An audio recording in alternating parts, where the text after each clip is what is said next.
नमस्कार। पॉलिटिक्स में आप सबों का स्वागत है। और आज हम पॉलिटिक्स में बात प्रशांत किशोर की उस पॉलिटिक्स की करने जा रहे हैं जिस पॉलिटिक्स के सहारे वो बिहार बदलने की बात कर रहे थे। प्रथम चरण का चुनाव हो चुका है। 2-3 जगह को छोड़ दीजिए, एक सहरसा किशोर कुमार मुन्ना, एक खगड़िया टाउन से भी लोग लड़ रहे हैं और एक छपरा जहां से चिराग का उम्मीदवारों का नामांकन रद्द हो गया था। इसके अलावा कहीं से दूर दूर तक जनाब के प्रत्याशी हमें नजर नहीं आए। और देखिए बात कितनी बड़ी बड़ी कर रहे हैं। अगर आपको कहीं दिखा हो तो आप कमेंट बॉक्स में प्रतिक्रिया दे सकते हैं। 90 मतलब क्या है ना कि कल के चुनाव में हम 12-13 विधानसभा क्षेत्र में हम गए, इनका पोलिंग एजेंट नहीं दिखा। हम खोज रहे थे कि प्रशांत किशोर का हर बूथ पर, जिस बूथ पर गए 100 से अधिक बूथों पर हमारी नजर रही और बाकी बिहार के उस 18 जिलों के तमाम हमारे ईटीवी और कशिश के दौर के जितने रिपोर्टर थे सारे लोगों से हमारी बात हो रही थी।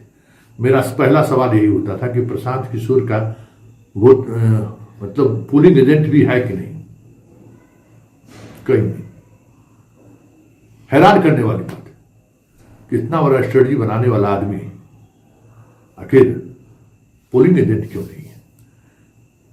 हम शुरू से कह रहे थे कि बिहार की राजनीति साधना इतना आसान नहीं है। पेपर पर भले आप अंकगणित बिठा लीजिए, जमीन पर उतरने के लिए जो मतदान चाहिए ना वो प्रशांत किशोर में है ही नहीं।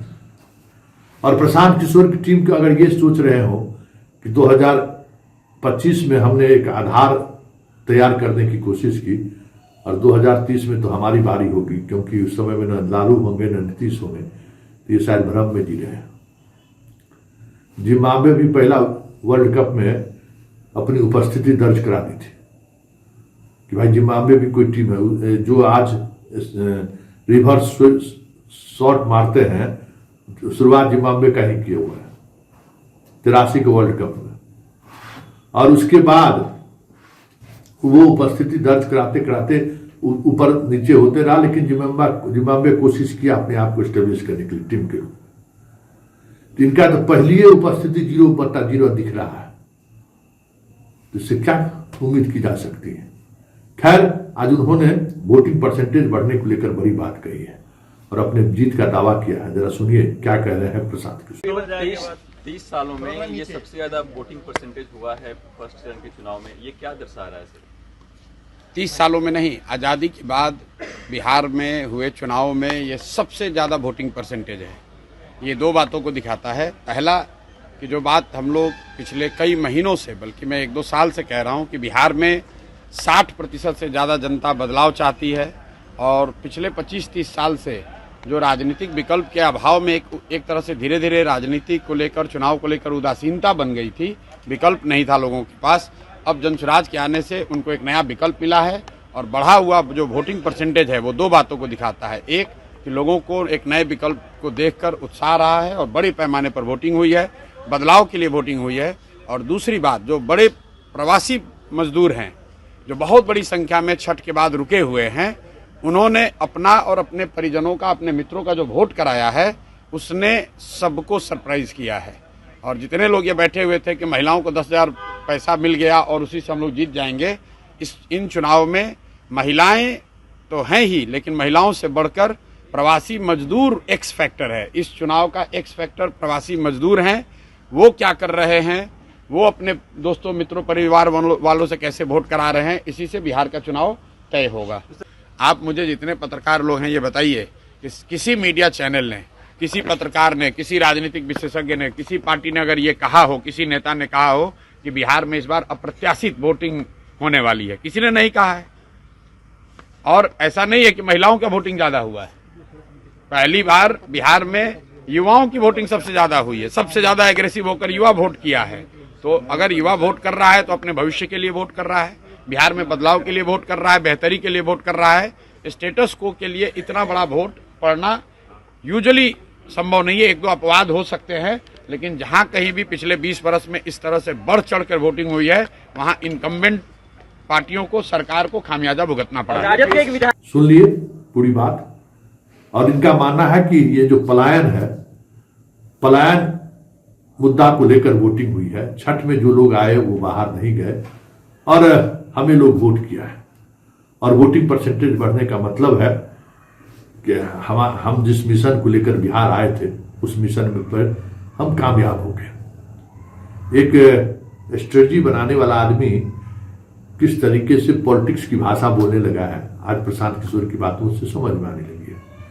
लेकिन बड़ा सवाल है, 25 से ज्यादा सीट नीतीश कुमार को नहीं आएगा। हमारा ये प्रोकास्ट है और अभी तक हमने जो कहा है वही हुआ है। नहीं तो हम राजनीति फिर हमारे रहने नहीं रहने का कोई मतलब नहीं है। तो ये बिहार है। बिहार ने प्रशांत किशोर को जता दिया कि राजनीति ऐसी नहीं होती है। राजनीति के लिए जो विधा होना चाहिए वो विधा आपको में दूर दूर तलक नहीं है। आप कॉरपोरेट की तरह चीजों को देखते रहे, कॉरपोरेट की तरह गांव गांव में लोगों को पैसे देकर खड़े किए और उसी के सहारे चुनाव जीतने की कोशिश की। उसके सहारे बिहार में चुनाव जीता नहीं जा सकता है। हाँ, ये अलग बात है कि पलायन मुद्दा आपने जरूर बनाया। हर पॉलिटिकल पार्टी के शीर्ष नेतृत्व को पलायन पर बोलने पर मजबूर आपने जरूर किया, लेकिन पलायन के आधार पर वोटिंग होता हुआ कहीं नहीं दिखा। पलायन को फोकस करके लोग वोट करते हुए कहीं नहीं दिखे। ये भी एक सच है। और एक ये भी सच है कि आपके जो उम्मीदवार चयन की जो प्रक्रिया रही उसको भी लोगों ने खारिज कर दिया। मुखिया मतलब को हम विधायक बना दें, पंचायत समिति सदस्य को विधायक बना दे, आपने जो ये प्रयोग किया था, ये प्रयोग भी कहीं से दूर दूर तक सफल होता हुआ नहीं दिखा। क्योंकि जिस तरीके का माहौल या जिस तरीके से चीजें बदलनी चाहिए, चीजें आम लोगों तक पहुंचनी चाहिए, दूर दूर तक नहीं पहुंचा। आपके उम्मीदवार की उपस्थिति यही रही कि हाँ, जनस्वराज का एक पीला तौलिया जो है सो दिख रहा है और पीला तौलिया हम लोग देखते हुए नजर भी आए, लेकिन उसका इम्पैक्ट उस पीला तौलिया में भी जो है कुछ इस तरीके की चीजें नहीं दिखी जो लगे कि हाँ प्रशांत की। और ग्रामीण इलाकों में जहां से पलायन सबसे ज्यादा है, अब तो कहे कुशेश्वर स्थान में हमने पूछा, हमने क्या कहते हैं जाले के इलाकों में हमने बात की, जो सबसे ज्यादा जहां से पलायन होता है, बेनीपुर, अलीनगर, जहां से सबसे ज्यादा लोग पलायन करते हैं, वहां तो कोई प्रशांत किशोर जैसा कोई शख्सियत है जो चुनाव लड़ रहा है और मजदूरों के पलायन पर बातचीत कर रहा है, कहीं दूर तक सुनाई नहीं दिया। आश्चर्य की बात है, हमें नहीं सुनाई दिया। बात प्रशांत किशोर भले जो भी कर रहे हो, लेकिन वो चीजें दिखाई नहीं दी है जमीनी स्तर पर। ऐसे में हम कह सकते हैं कि प्रथम चरण के चुनाव में प्रशांत किशोर पूरी तौर पर, प्रशांत किशोर का एजेंडा भी और प्रशांत किशोर की राजनीति भी जमीन पर फेल होती हुई दिखी।